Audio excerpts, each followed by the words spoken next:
Good morning guys, we're back at it again with another video. So today I'm going to be working on getting the framing done and starting on the sheet metal for the pump house here.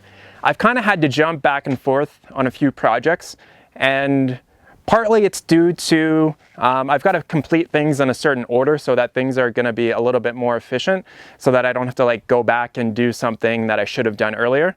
And material availability can also play a role in basically the sequence that you do certain projects as well. So I've been waiting on the sheet metal from Versatube, which came with all the sheet metal and a lot of the pieces for the greenhouse. I could have already framed up the pump house, and I do have house wrap for it and some roofing felt for the roof, but I didn't want to leave that exposed to the elements, especially during our rainy season right now. I wanted to wait until I got the sheet metal so that I could finish it all off at once, and then it's all protected from the weather. That's something to keep in mind when you're doing your projects, is that sometimes you got to do things in a certain sequence just so that your end product turns out better. So what I'm going to do, just because this space is quite small here, it really wouldn't make sense to frame the walls on this, because a lot of the framing pieces due to the height of the wall would actually be like off this slab here because it is so small.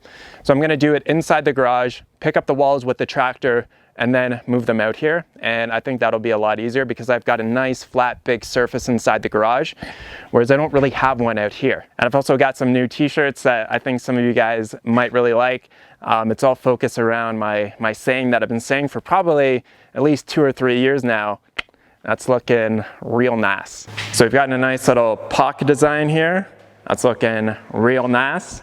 And then we've got a bigger one here on the full front of a t-shirt. So if you see me wearing this shirt here, my Off-Grid with Doug and Stacy t-shirt, it's the same company that is doing both of these t-shirts. So I've just really enjoyed the quality of this shirt, so that's why I wanted to partner with them. So if you want to help support the channel and what I'm doing, grab one of these t-shirts. They'll be available for 2 weeks. So the campaigns run for 2 weeks. What happens is that they will take all the orders and then produce them at the end of 2 weeks and then ship them out to you. And then you can get a nice, really nice Handeeman t-shirt. Anyways, guys, there's a link down below in the description box and also in the comment section if you want to grab one of these nice shirts. There's different colors and 2 different designs.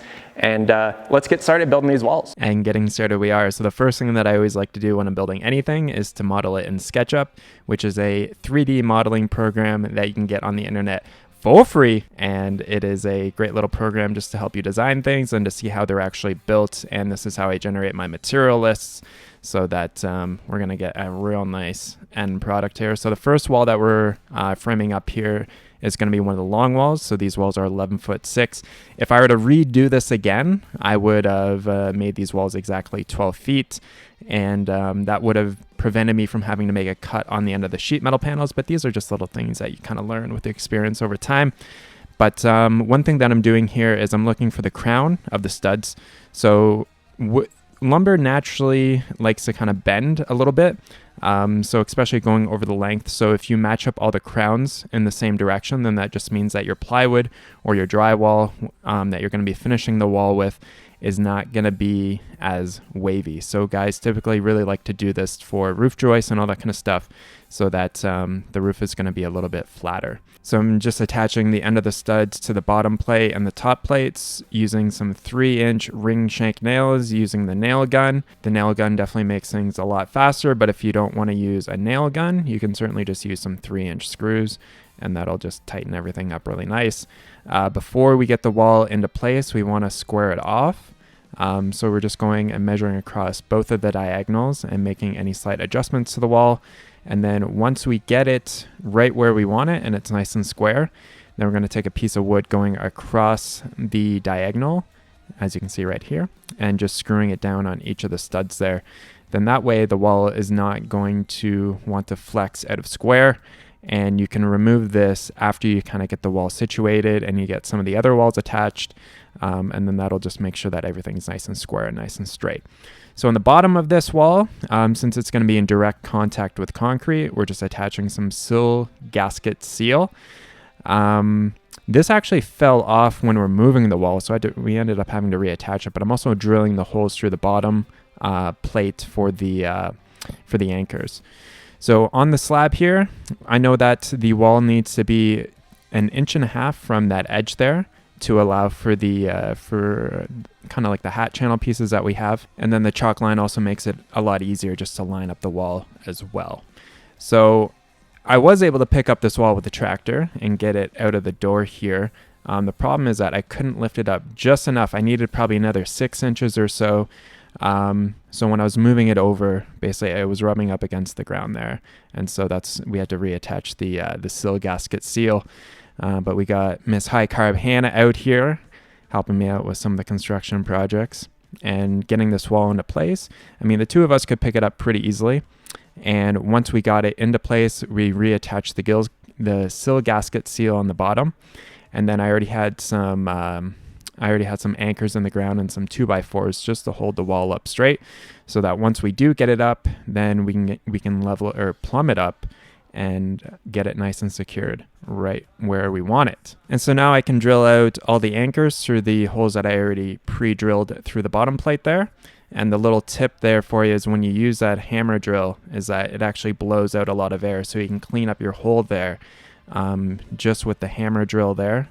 Little nugget for you guys, and you can see I've got some black electrical tape on there just measuring the depth, just so that I don't go too deep for these anchors. And using the adjustable wrench, I know some of you guys don't like it, but I don't have a big enough socket for those anchors. Now we're doing one of the end walls here, so this one's a little bit trickier, I guess you could say, because the top plate is at an angle here. So that just means that all the top of the studs have to be cut at an angle, which isn't really that complicated. Even just in Sketchup, I can calculate the angle exactly what it is and just make that cut on the top there. And then just measuring across, just maintaining our 16 foot on center going across the wall there, and getting everything nailed together. And what was really nice about this wall is that I could actually just pick it up by myself and move it out here and get it into place. So we're just laying it down here, putting a chalk line down so that I know where the edge of the wall should be, and getting some of that sill gasket seal on the bottom. Easy enough just to raise the wall up myself. So then I use some 3-inch screws to attach the end of the wall that I just put up to the existing wall that we already have up there. And then once I get that attached there, just so that the wall is going to be standing up straight, then I can start putting in my anchors directly into the slab here. I kind of like doing the anchors after the fact. I know a lot of you guys recommended that I use the, I don't know, the ones that you embed on the concrete. I don't know the name of them, but I just kind of like doing it after the fact there. So to make a header for a door, you take a piece of 2x6 and you sandwich it between a piece of 1/2-inch plywood. And then that'll give you your full 3.5-inch dimension for that header piece there. And this wall, this end wall with the door is definitely a little bit trickier because we've also got we're framing a doorway in there as well. And a little trick or something that you definitely want to double check when you're doing door framing is checking the rough dimensions of the door. Because on my 3D model, the rough dimensions were a little bit different than the rough dimensions of the door. So I think I ended up getting a slightly different door than the one I originally had anticipated. So it's really good just to double check your dimensions for the rough opening so that when you go to slide the door into place, you're not going to be kind of SOL, shit out of luck, because you framed it the wrong way. So it's definitely much easier just to do it right the first time. Double check your measurements, because I would have had to take this all apart or done some very interesting modifications to the door framing in order to get it to fit properly. So just take your time with it. Make sure that those rough openings are going to be correct, because it definitely saves a lot of headache in the future here. Now, I also noticed that in my 3D model that the header piece, I would actually have to trim to fit. So you can see me just looking at it right now and taking basically kind of like a measurement of exactly how it's going to fit in there. So I just trimmed it with the chop saw there, got her into place, and then we're looking real nice. So again, I can take this wall out by myself. I put a piece across the bottom there that I screw to the outside just so that the dimensions of the door are going to remain the same. And once I get it up into place and I get it anchored, then I can take that piece of 2x4 on the outside out. Again, putting our sill gasket seal on the bottom, getting some 3-inch screws through the edge or the end of the wall into the already existing wall here. And we got Hannah out here helping. She didn't know that I was recording, so she's wearing just kind of like a little dress. But yeah, we're able to get this wall nicely into place. We were both able to lift it up there, no problems. Already had the sill gasket seal on the bottom. It was nicer because this wall was a little bit shorter than the previous one, so I think it was only 7 feet tall. So once I got some screws attaching it to the other end walls there, then I was able to do the anchors just like what I did with the other walls there. Now, one thing, especially with doing these roof joists, so I think the span for this was only 4'11". So just to save a few dollars is I just used 2x4 lumber. I think over 6 feet, you want to do something at least with 2x6s. But just with the short span, you can definitely get away with a 2x4 for the roof joist here. Plus, all the insulation is for 2x4s, and it just kind of made more sense to do it, and it saves you a few bucks there as well. But I'm just using a palm nailer. So a palm nailer is a really handy dandy tool, especially when you're doing joists like this. Instead of swinging a hammer and trying to get the nails into the joist and then into the top plate, the palm nailers are really nice because it really saves your arm, and it's really easy to get into tight spaces as well. So I don't have a really close-up shot of the detail of using it, but it's something that I've used when I built a tiny house, when I did the awning, and any other kind of joists that I've done. The palm nailer is definitely a really handy tool, and just hooks up to an air compressor, and then you are good to go. And it made this job much faster. I think I only spent about 30 minutes putting up all these joists here for the roof, and just using some 1.5" nails going into the actual joist, and then 2" nails going into the top plate. All right, guys, that is a wrap on the framing for the pump house. So in the next video, we're going to do the house wrap, we're going to do the purlins, we're going to do the sheet metal, we're going to do the roof, and then we're going to be looking pretty good. I just want to get this watertight, and then I can come back, I can do the insulation, the plywood on the inside, obviously finish off all the plumbing and all that kind of stuff, and then we're looking real nice. Definitely make sure to check out the link below if you want one of those awesome That's Looking Real Nice t-shirts in the description box and in the comment section below.